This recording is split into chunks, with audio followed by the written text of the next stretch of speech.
Agradecimiento. Agradecimiento. Y como hemos visto en Daniel capítulo 6, versículo 10. Antes de entrar al mensaje, quiero dar la bienvenida a nuestros hermanos que nos visitan por primera vez hoy. Nuestro hermano Jaime, bienvenido. Sí, y mis suegros, que es la señora Laura y el señor Osvaldo, bienvenidos a la iglesia. ¿Sí? Amén. Es la iglesia en la cual asistimos y les queremos dar una bienvenida grata a ustedes. ¿Sí? Amén. Y pues, un aplauso para Dios. También queremos darles después un pequeño regalo, ¿sí? Un pequeño regalo. Vamos a entrar al mensaje. Antes de comenzar, hemos estado viendo el día de ayer, casi todo el día, y el viernes por la noche, lo que fueron las conferencias de la Carta del Evangelio. Amén. Estuvimos hablando acerca de la Carta del Evangelio, y en realidad son 10 cartas, pero pudimos cubrir nada más que 8 en estos tiempos. Pero, ¿por qué es importante dentro de esas lecturas, esas cartas del Evangelio? Porque hemos estado aprendiendo tanto desde lo más básico hasta cómo es que yo debo vivir como un creyente ahora en Cristo Jesús. Entonces vamos a entrar con lo que conocemos mucho nosotros. El hombre fue creado para estar con Dios. Fuimos creados, dice en Génesis 1, del 27 al 28, fuimos creados a imagen y semejanza de Dios. ¿Qué significa esto? Que solamente el ser humano es el hombre, que es el hombre y la mujer, fueron creados a imagen y semejanza de Dios. Por muy bonitos que puedan ser los animales, los perritos, los gatitos, no vemos una iglesia, una congregación de perros, no vemos una iglesia, una congregación de gatos, ¿no? o de cuyes, ¿no? Lo que sea, cualquier tipo de animal, no se reúnen ellos a darle el culto a Dios. ¿Por qué? Aunque son creación de Dios, ellos no son imagen ni semejanza de Dios. ¿Por qué? Porque cuando Dios nos creó para que nosotros podamos gozar de esta bendición, gozar de la bendición de Emmanuel. ¿Qué significa Emmanuel? De la bendición de que Dios está conmigo. Dios nos ha creado con esa bendición. Mas sin embargo, viendo la Biblia, viendo también la realidad de donde estamos viviendo hoy en día en este mundo, en esta sociedad, vemos que hay un problema muy grave. El hombre sufre bajo 3 problemas, o le decimos el problema fundamental. Uno de ellos es llamado el pecado. El otro es la separación. Y el otro es el problema que el ser humano está siendo controlado por un ser llamado el diablo.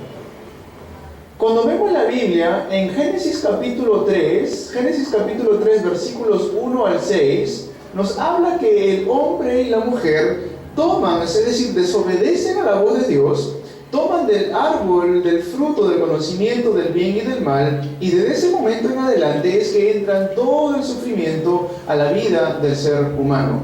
Ojo que la Biblia es el único lugar donde nos explica esto. Y cuando vemos esto, vemos que dice la palabra de Dios en Romanos 3:23, por cuanto todos pecaron, están destituidos de la gloria de Dios. Es decir, no hay nadie que pueda decir en este mundo, yo no peco. No hay nadie que pueda decir en este mundo, yo nunca he cometido ningún pecado, yo no puedo pecar. Todos en algún momento hemos pecado, y es más, habla un poco más profundo que eso. Dice, están destituidos de la gloria de Dios. Habla acerca de lo que es el pecado original. Después nos dice, como vimos en Génesis 3, del 1 al 6, que hay una separación, porque Dios prometió estar con nosotros, mas sin embargo cuando entra el pecado en la vida del ser humano, entra lo que es la muerte, y es por eso que Dios no puede habitar con pecado y se aleja, hay una separación. Si vemos ahí, dice que vivíamos en el jardín de Edén, gozábamos de todas las bendiciones ahí con Dios, teníamos toda la vegetación, todos los alimentos, no había necesidad de tener nada como avaricia, porque teníamos todo ahí. Escuché hasta algo controversial que dijeron una vez. Es más, puede ser que haya habido hasta las hojas de la cocaína o la marihuana ahí, pero el hombre no tenía ningún tipo de necesidad para buscar esas cosas porque estaba en comunión con Dios. Porque había todas las plantas, todas las cosas había, y había los animales. Mas sin embargo, por causa del pecado, es que el hombre, y por causa de esta separación, el hombre empieza a buscar las cosas del mundo y las convierte malas. ¿Cómo vemos la droga hoy en día, no? La cocaína es una hoja que crece, pero si el hombre le aplica esto, la maldición o el pecado, va a surgir lo que es las drogas, ¿no? Y también vemos que Jesús nos dice en Juan 8:44, le dice una realidad espiritual ahí a los fariseos. Jesús está conversando ahí con los judíos, con los fariseos, y ellos se jactaban de algo. Decían, nosotros somos de nuestro padre Abraham, ¿no? Nosotros somos de nuestro padre Abraham. ¿Qué quiere decir esto? Que nosotros venimos de una descendencia de judíos, de creyentes, del pueblo de Dios, decían ellos. Tenían un jactar, ¿no? Tenían un orgullo de esto. Mas sin embargo Jesús le tenía paciencia, le decían, ojo, que si ustedes fueran hijos de Abraham, entonces ustedes escucharían todo lo que yo les estoy diciendo, escucharían, oirían mis palabras.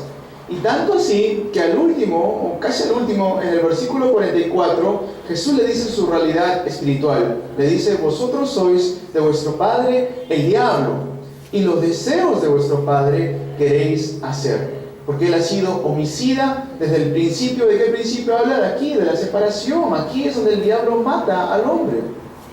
Cuando habla mentira, de suyo habla porque no ha permanecido en la verdad. Y bajo este problema es que el ser humano está constantemente siendo afligido. Tiene problemas mentales, tiene problemas físicos.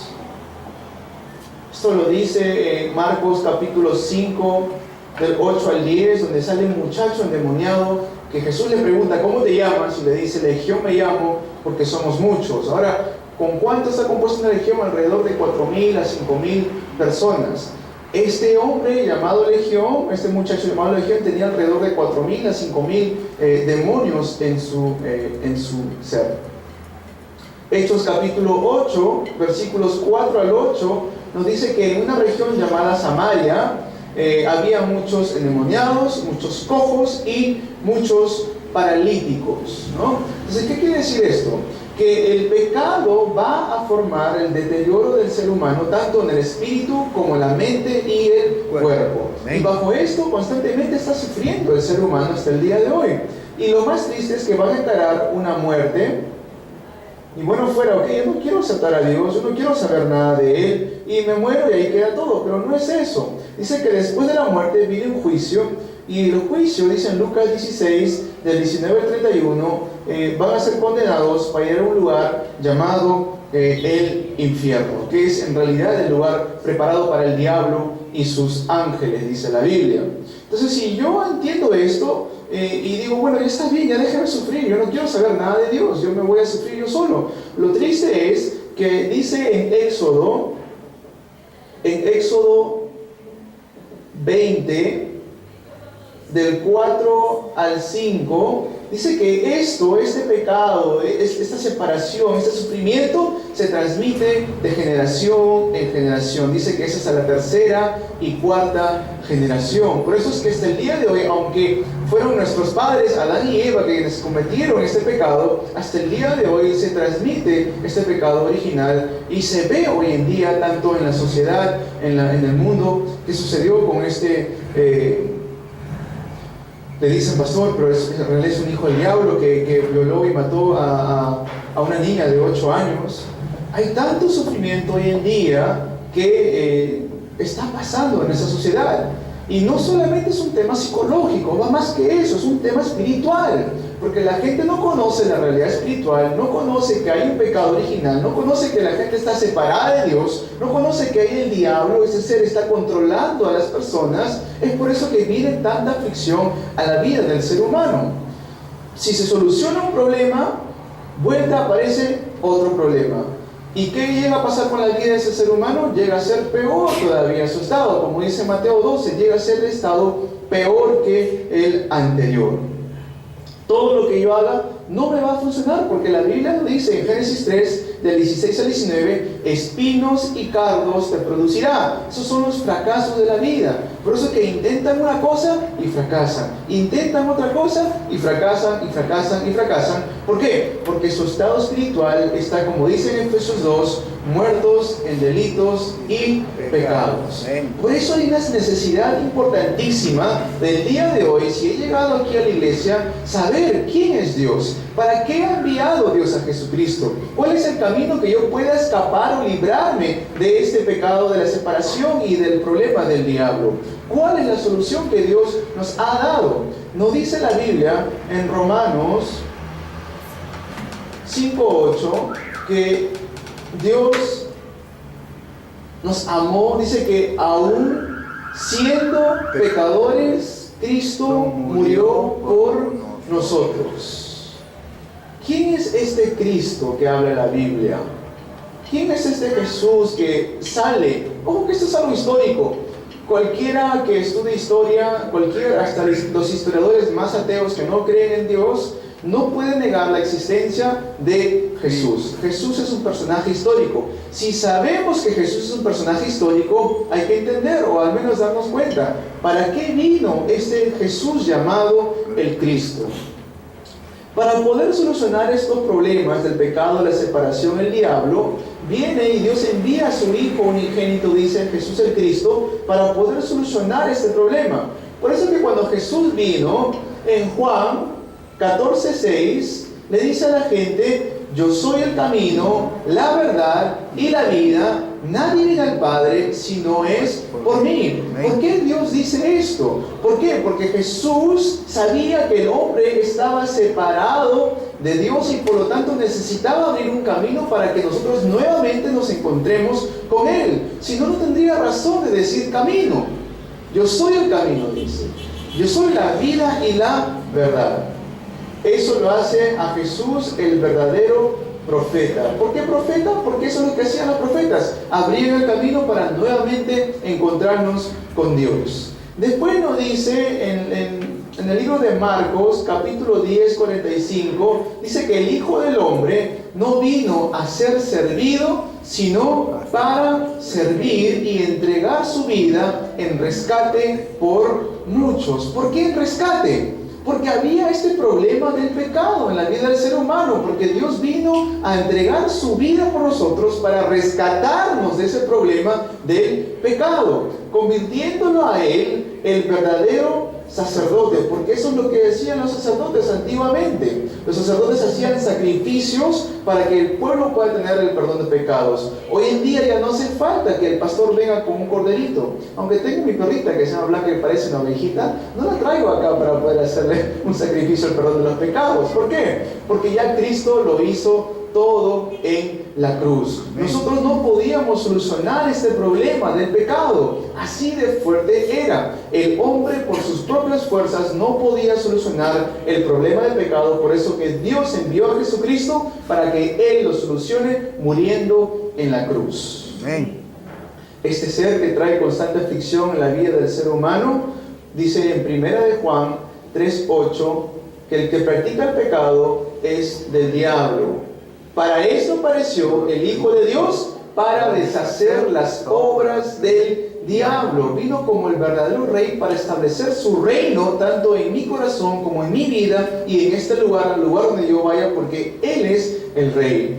Cristo significa el ungido. Antiguamente, en el Antiguo Testamento, solamente ungían a 3 personas: a los profetas, a los sacerdotes y a los reyes. Es por eso que decimos, Jesús es el Cristo. Ahora, ¿qué quiere decir esto? No es su apellido, por si acaso, es su función. Por ejemplo, yo me llamo Cristian, ¿y cuál es mi función? Es pastor, ¿okay? Yo soy el pastor Cristian en la iglesia. Pero Cristo, cuando viene, Él es Jesús, su nombre, es su nombre, y su función, ¿cuál es? El Cristo. ¿Qué hace como función de Cristo? Él abre el camino para nuevamente encontrarme con Dios. Él ha solucionado el problema del pecado en mi vida y Él ha quebrantado todas las obras del diablo mediante la resurrección al tercer día. De esa manera venciendo todas las obras del diablo.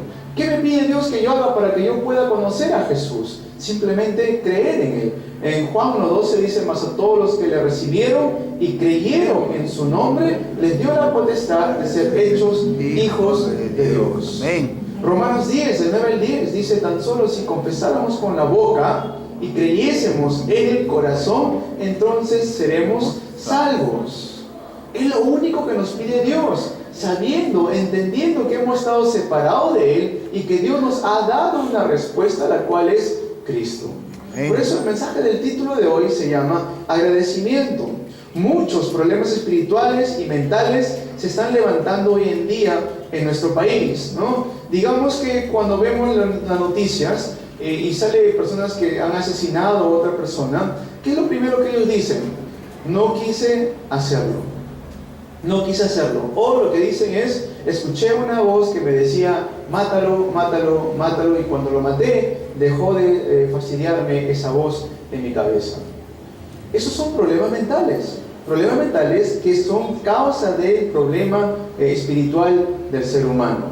Entonces lo que las organizaciones del mundo hacen es cuando ven esto, ellos ven esto y rápidamente tratan de darle una solución a esto. ¿Cómo? Obviando a Dios, dejando a Dios de lado y diciendo, tu yo interior es muy poderoso. Tú tienes un yo interior en tu subconsciente e inconsciente que tiene mucho poder, pero tienes que saber controlarlo. Ahora, ¿cómo vamos a controlar ese yo interior que tú tienes? Mediante la meditación trascendental. Y empiezan a aplicar métodos humanos para poder solucionar ese problema. Y tu yo interior no es tu verdadero yo. Quiere salir, pero no es tu verdadero yo, dicen ellos, ¿no? Entonces tratan de buscar la manera de poder engañar a las personas. ¿Para qué? Para obviar a Dios de la imagen y decir, tú tienes el poder dentro de ti para poder ser como Dios. Tú tienes el poder dentro de ti para controlar todas estas cosas. Pero lo triste es que obviando a Dios para la solución es que el ser humano va a caer en un estado espiritual mucho, mucho peor. Si la respuesta estuviera en nosotros mismos, no habría tanto sufrimiento hoy en día en la sociedad. Si la respuesta estuviera en nosotros mismos, no habría lo que hoy en día se ve en los problemas espirituales y los problemas de la sociedad. ¿Qué dice la palabra de Dios en Hebreos 4:12? En Hebreos 4:12 dice, porque la palabra de Dios es viva y eficaz. Ahora, ahí cuando vemos que dice viva y eficaz, dice que es más cortante que cualquier espada de doble filo. Dice que sana o corta, penetra lo que es el espíritu y el alma. Dice que también corta los tuétanos, las coyunturas. ¿Qué quiere decir esto? Que corta el lado físico. Y también dice que discierne los pensamientos del corazón. Eso es el lado del corazón. Es decir, que la palabra de Dios, porque es viva y eficaz, puede darme sanidad en mi espíritu, en mi corazón y también en el lado físico. Es más que el subconsciente que está dañado del ser humano, es el espíritu que está muerto en delitos y pecados. Es por eso que necesitamos la palabra de Dios para poder recibir sanidad dentro de todo esto. ¿Cuántos dicen amén? Amén. Algo que la familia cristiana, la iglesia, no está haciendo hoy en día es grabar la palabra de Dios y el Espíritu de Cristo en nosotros y en los niños y las niñas, en los remanentes. Nosotros como iglesia, como familia en Cristo, tenemos que hacer esto. Si no lo hacemos, ¿quién lo va a hacer? En su casa, los remanentes hoy en día, como decía la semana pasada el evangelista Robert, los remanentes viven una triple vida, ¿no? 3 vidas. ¿Dónde es? Uno, en su casa, ¿no? Como no tiene la palabra de Dios grabada en su casa, tiene que vivir una vida en su casa, después otra vida en su iglesia, porque en la iglesia tiene que, ¿no?, de una manera decir que estoy bien, tiene que comportarse bien, y como no están ahí tampoco enraizados en la palabra de Dios, cuando van al colegio o a la sociedad, tienen que vivir otra vida. Y no debería ser así. Tenemos que darnos cuenta y enraizar en la palabra, en el corazón de los remanentes, la palabra de Dios para que dé sanidad tanto a su espíritu, a su corazón y después también al lado físico. La solución no es lo que dice hoy en día la meditación trascendental o el yoga, como hoy en día también se ve. No es esa la solución. ¿Cuál es la solución? Cristo. Solamente la palabra de Dios. Okay. Vamos a entrar al desarrollo del mensaje del día de hoy. Eso solamente ha sido la introducción. Punto 1. Tenemos que estar agradecidos de nuestra salvación. Tenemos que estar agradecidos de nuestra salvación, el agradecimiento de la salvación. Ahora, entendiendo dónde he estado yo, he estado separado de Dios, destinado a un lugar de sufrimiento llamado el infierno, comentaba que yo pensaba antes que el infierno era como tener una pesadilla mala, ¿no? ¿Alguna vez alguien tiene una pesadilla mala aquí y donde no se levanta llorando, sudando, gritando, lo que sea? Algunos extremos se levantan peleando con el esposo, la esposa, ¿no? Yo pensaba que el infierno era un lugar así, solamente en nuestra mente, algo en nuestra conciencia. Sin embargo, viendo la palabra de Dios, nos dice que el sufrimiento eterno en el lago de fuego, dice, es algo donde va a ser físico. ¿Alguien se ha quemado aquí alguna vez? ¿Alguien ha tocado una olla caliente, le ha salpicado el aceite, ¿no? Hirviendo? ¿Y cómo sintieron? ¿Les dolió? Amén. Sí, ¿no? Y eso fue solamente unos segundos de un ardor, un quemar, ¿no? Imagínense pues una eternidad de eso, ¿no? O sea, es así de fuerte el lugar donde nosotros estamos destinados, pero por la gracia de Dios es que aún no mereciendo esta salvación, Dios nos envía a Cristo para poder gozar de las bendiciones eternas en Él.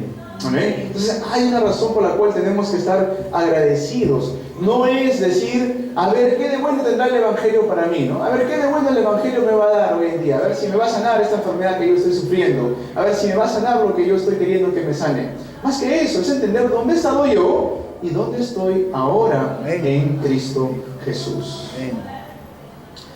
Tenemos que estar agradecidos. Los remanentes tienen mucho de qué estar agradecidos. Ellos pues son la siguiente generación. Ellos tienen que estar agradecidos que tienen padres y madres que cuidan por ellos. No están solamente los remanentes más jóvenes, que están aquí, Mike, Joel, personas que tienen a padres que los aman, que cuidan por ellos, que los traen a la iglesia, que les dan una educación. Hay que estar muy agradecidos a Dios por darnos a nuestros padres. Pero también nosotros como padres, como hijos e hijas de Dios, pero a la vez padres de remanentes, tenemos que cuidar muy bien de nuestros remanentes.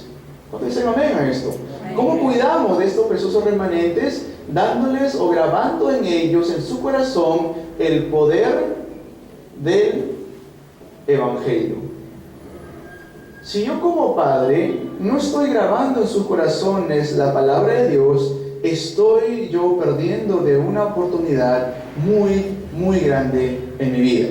Si yo como padre estoy dejando que ellos graben otras cosas en su corazón, pues cuando salgan al mundo a estudiar, cuando salgan a la sociedad a estudiar, van a ellos a pasarla muy difícil. Si los padres no están haciendo esto, si la iglesia no está haciendo esto, entonces ¿quién lo va a hacer? ¿Quién lo va a hacer? Si nosotros como padres no estamos grabando la palabra de Dios en su corazón de los remanentes, si la iglesia no está grabando la palabra de Dios en el corazón de los creyentes, ¿quién lo va a hacer? Tenemos que nosotros darnos cuenta de esto el día de hoy. Hoy vemos, como hemos leído, Daniel capítulo 6, dice que Daniel sabía que el edicto había sido firmado. ¿Y qué hizo Daniel? Vamos a leerlo nuevamente. Daniel 6:10 dice: cuando Daniel supo que el edicto había sido firmado, entró en su casa y abiertas las ventanas de su cámara que daban hacia Jerusalén, se arrodillaba 3 veces al día y oraba y daba gracias delante de su Dios como lo solía hacer. Entonces, para que yo pueda empezar a enraizar la palabra de Dios en mi vida, tengo que yo comenzar con esto: el agradecimiento. Tengo que comenzar con el agradecimiento. ¿Cómo es? Lo vuelvo a repetir. ¿Cómo es que yo puedo empezar a enraizar la palabra de Dios en mi vida? Es mediante el agradecimiento. ¿Agradecimiento de qué? De que Dios me ha dado salvación. Otra vez, entender como Daniel. Daniel fue una persona que conocía la razón por la cual Israel estaba cautivo por Babilonia. ¿Por qué hoy en día la sociedad está todavía siendo cautiva por el diablo? ¿Por qué en ese entonces Israel fue cautivo por Babilonia? Porque habían perdido su identidad, habían perdido el Evangelio. Entonces, cuando el pueblo de Dios pierde el Evangelio, es ahí cuando el diablo se aprovecha y los toma como cautivos. Tenemos que darnos cuenta rápidamente en esto. Daniel sabía la razón por la cual estaban ellos cautivos, sabía la razón del sufrimiento. Si nosotros no conocemos la razón del sufrimiento de las personas, ¿cómo vamos a poder darle una solución a ellos? Más bien vamos a empeorar su estado espiritual todavía. Entonces, yo entendiendo esto y viendo que yo tengo que restaurar el Evangelio, Dios en la Biblia nos da un ejemplo tremendo, no solamente con Daniel, sino con otras personas como Sadrach,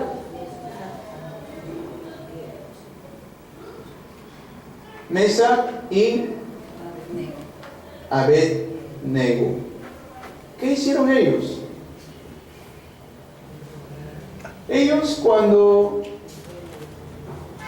el pueblo de Israel estaba siendo cautivo por Babilonia, sacan una ley diciendo que no pueden ellos adorar a otros ídolos, solamente pueden adorar al rey.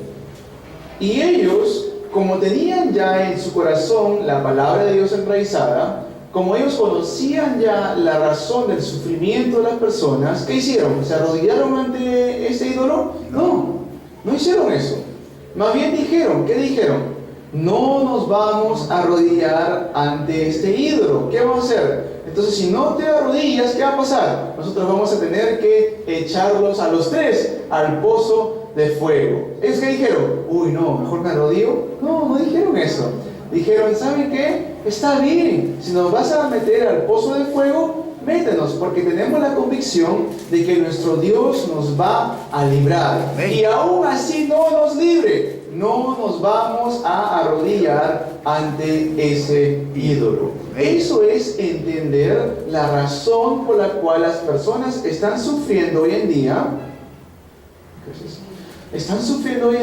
Entender y también dar lo que es en el punto número 3, su punto, el agradecimiento. ¿Cuántos están agradecidos con Dios por su salvación? Amén. Hay que estar muy agradecidos con Dios por nuestra salvación. Si yo entiendo esto, seremos como ellos, como Daniel, Sadrach, Mesach y Abednego, que van a ver el mundo y no le van a tener miedo. Van a ver el mundo y no le van a tener miedo. Es más, van a ver el mundo y van a poder dar una respuesta. Donde todo lo demás no podían dar una respuesta, ellos sí dieron una respuesta. Imagínense a nuestros remanentes que se levanten así, en un tiempo de crisis donde los únicos que pueden dar la respuesta son los remanentes. Imagínense que Dios lo levante de esa manera, donde todo el mundo está sufriendo sin razón, no tiene la respuesta. A nosotros, dice Dios, la palabra nos dice que a nosotros nos ha sido dado este misterio oculto desde tiempos eternos. Agradecimiento por nuestra salvación. Si conocemos el poder del Evangelio, podremos vivir diferente, podremos glorificar en tiempos de crisis el nombre de Jehová. ¿Quién fue Daniel? Daniel fue una persona que fue un siervo o un oficial del tiempo de los reyes. ¿Solamente fue un rey? No. ¿A cuántos reyes fue que sirvió Daniel? 3 reyes. Fue el rey Nabucodonosor, Belsasar y Darío. ¿Cualquier persona puede hacer esto?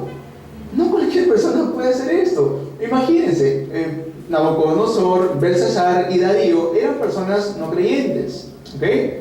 Después, cuando se encuentran con Daniel, ¿quién les enseña el camino para encontrarse con Dios a ellos? Daniel. Mediante Daniel es que ellos pueden llegar a conocer a Dios.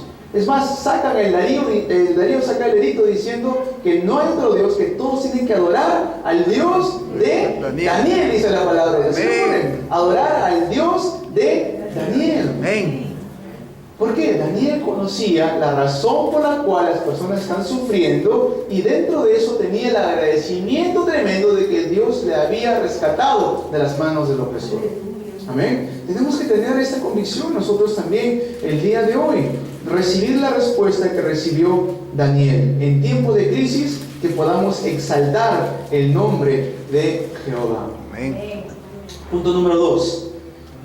Agradecimiento que transmite la respuesta. Es un agradecimiento a la cual yo puedo transmitir una respuesta en tiempo de crisis. En la palabra que hemos leído hoy, sale algo, dice como solía hacer antes. ¿Qué quiere decir esto? Que cuando llegó el peligro a su vida, ahí recién se acordó de orar, ahí recién se acordó en darle el culto a Dios. No, dice que es algo que él solía hacer. Amén. Era ya algo que se había enraizado en su vida, era costumbre de él, como Daniel solía hacer. No esperó que venga la crisis, sino que es algo que ya él acostumbraba a hacer, como él solía hacer. Sube a su aposento, abre las puertas, se pone de rodillas y en agradecimiento se pone a orar. ¿Qué significa esto? Que él era un remanente que conocía el misterio de la oración. El misterio de la oración. ¿Cómo es que yo puedo transmitir la respuesta a los demás? Mediante la oración. Hay muchas personas a las cuales nosotros no podemos predicar con las palabras simplemente. Por ejemplo, nuestra familia es uno de los campos que más se demora para poder evangelizar. ¿Por qué? Porque ellos nos conocen a nosotros desde que hemos sido pequeños, saben cuáles son muy bien nuestras debilidades, conocen y viven con nosotros, saben cuándo nos amargamos, cuándo nos molestamos. Entonces, al que ellos ven todo eso en nuestras vidas y nosotros querramos predicarles el Evangelio, pues van a decir: oye, yo te conozco, yo sé dónde tú eres débil. ¿Cómo vas a predicar tú de Cristo? ¿Cómo es que podemos predicarle a ellos? Realmente viviendo el Evangelio y disfrutando mediante la oración. Nosotros no vamos a cambiar a nadie, es Dios quien hace el cambio en las personas. Amén. ¿Cómo puedo yo transmitir este Evangelio a los demás? Mediante la oración. Pero pastor, mi papá no quiere creer, mi mamá no quiere creer, mi hijo no quiere creer. No es nuestro horario, es el horario de Dios. Si a Dios le complace darle la gracia a ellos, ellos van a ser obreros de Dios. Amén. Amén. Hay que dejarlo a Él. Si no podemos confiar en Dios, vamos a querer confiar en nuestro conocimiento, en nuestras fuerzas, y vamos a incluso a veces empeorarlo todavía. ¿Okay? Amén. Tenemos que ser personas que poseen el misterio de la oración. Significa que en cualquier circunstancia podamos nosotros transmitir la respuesta importante. Que nuestros hijos, nuestras hijas no caigan en esclavitud. Tenemos que tener este misterio de la oración que supera todas las cosas. Ayer el pastor Henry nos daba un ejemplo muy gracioso. En Hechos, dijo él.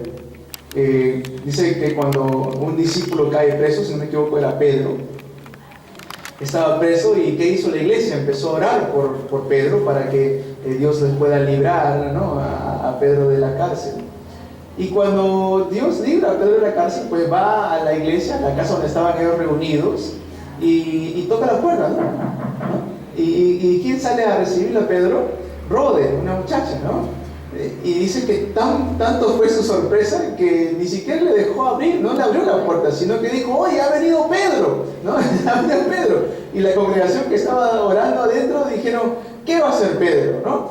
¿Qué va a hacer Pedro? No creían que era Pedro que había venido a la puerta libre ya de la cárcel, ¿no? Entonces me puse a pensar en eso. Dije: muchas veces nosotros oramos en incredulidad, ¿no? Oramos en incredulidad, habiendo ya recibido la respuesta. La iglesia ya había recibido la respuesta, ya había salido del discípulo de la cárcel. Es más, había llegado a la casa tocando la puerta para decirle: oye, gracias por orar por mí. Y dijeron: no, ¿qué va a hacer Pedro? Dijeron ellos, ¿no?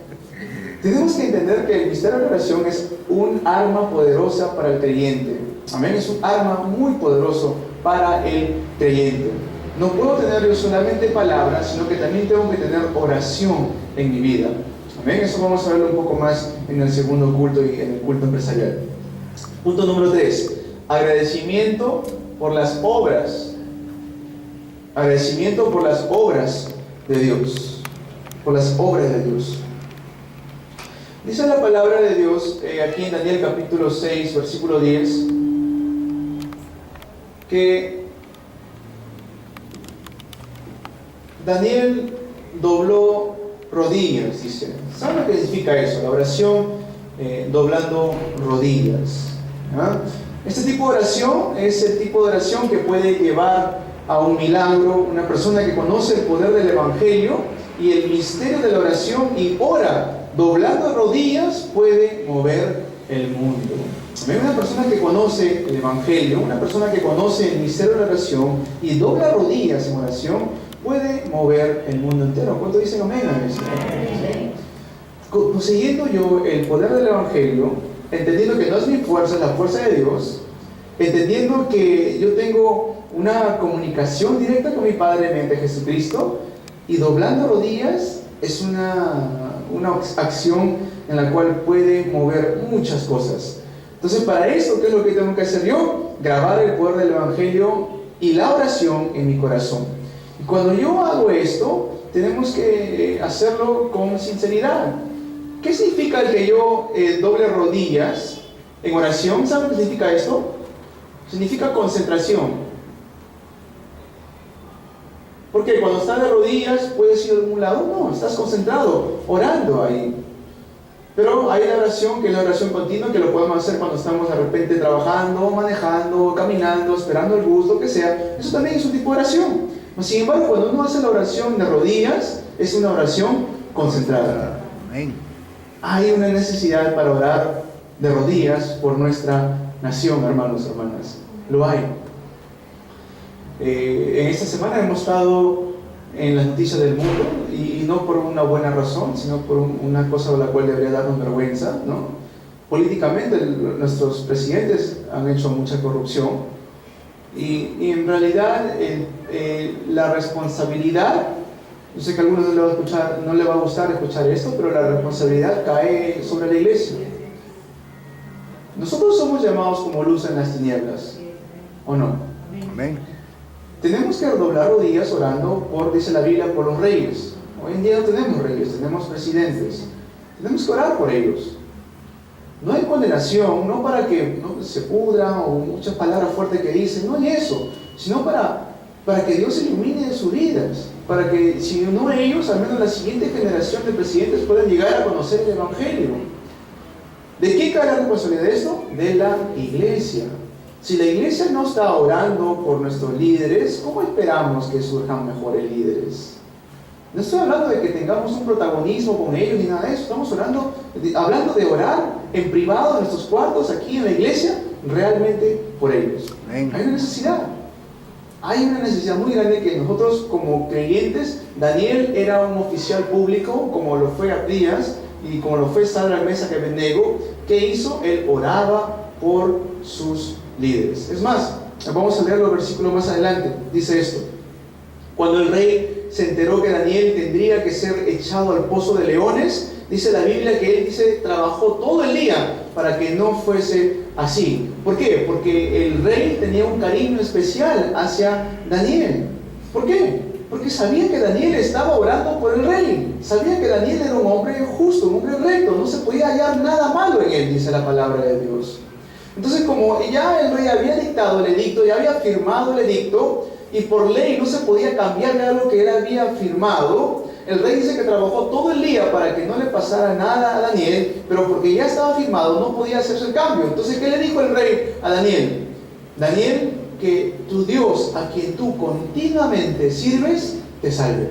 Que Él te salve, le dijo. El rey ya sabía quién era Daniel. Miren lo que dice acá. Vamos a leer Daniel 6:20, del 20 al 22. Cuando amaneció, fue a buscar a Daniel diciendo, y acercándose al foso, llamó a voces a Daniel con voz triste, y le dijo: Daniel, siervo del Dios Altísimo. ¿Ves cómo lo reconoce ahí? No le dice: oye, Daniel, hijito, Daniel, pobrecito. Le dice: Daniel, siervo del Altísimo, siervo del Dios viviente, dicen. El Dios tuyo, a quien tú continuamente sirves, ¿te ha podido librar de los leones? Le pregunta, ¿no? El rey hacia Daniel. Entonces Daniel respondió al rey. ¿Qué le dice Daniel? Oye, rey, qué malo eres, ¿por qué me has metido acá? No le dice eso. Le dice: oh rey, vive para siempre. Vive para siempre. Respeto que le demuestra ahí Daniel al rey. Mi Dios envió a su ángel, el cual cerró la boca de los leones para que no me hiciesen daño, porque ante él fui hallado inocente, y aún delante de ti, oh rey, yo no he hecho nada malo. La oración de rodillas de Daniel. Es lo que hizo. Supo que había sido firmado el edicto, no se fue a quejarse, tenía todo el poder político para poder mover influencias, para poder hablar con el rey. No hizo eso. ¿Qué hizo? Fue a su cuarto y oró. Amén. Fue a su cuarto y de rodillas oró. El estar de rodillas significa hacer la oración sincera ante Dios. Lo que quisieron dañar al remanente, ellos fueron echados al pozo de los leones. Lo dice ahí en Daniel 6, dice el 25, dice: entonces el rey Darío escribió a todos los pueblos, naciones y lenguas que habitan en toda la tierra: paz os sea multiplicada, de parte mía es puesta esta ordenanza. Escuchen esto: que en todo el dominio de mi reino todos teman y tiemblen ante la presencia del Dios de Daniel. Amén. Del Dios de Daniel. Porque Él es el Dios viviente y permanece por todos los siglos, y su reino no será jamás destruido, y su dominio perdurará hasta el fin. Él salva y libra, y hace señales y maravillas en el cielo y en la tierra. Él ha librado a Daniel del poder de los leones. Amén. Es una oración de rodillas, una oración de concentración. En otras palabras, una oración sincera. Dice la palabra de Dios que cuando el rey supo que las personas quisieron matar de esta manera a Daniel, ¿qué es lo que él hizo? Mandó a que a ellos, a los que habían acusado a Daniel, lo metiesen al foso de leones. Y dice que ni siquiera llegaron a tocar el suelo y los leones ya le habían devorado a ellos, ¿no? Así de fuerte es. La venganza no es nuestra, hermanos y hermanas. Dios se encarga de poner todo en su lugar. Es más, Dios dice Él mismo en su palabra que la venganza es de Él, no nuestra. ¿Ven? Es de Dios, no nuestra. Nosotros, ¿cuál es nuestra tarea? Estar agradecidos ante Dios por la salvación que nos ha dado, por el poder del Evangelio, hacerlo esto en oración y en oración sincera. Esa es nuestra tarea, estar de rodillas ante Él, agradeciéndole y orando realmente por nuestra nación y por nuestra futura generación. Los bendigo en el nombre de nuestro Señor Jesucristo, que el día de hoy sea el día en el cual ustedes reciban la mayor bendición de poder sujetarse al pacto, de poder sujetarse a Jesús el Cristo, de estar agradecidos por la salvación que han recibido en Él. Amén. En Cristo. Amén. Vamos a ver. Padre, bueno, te agradecemos.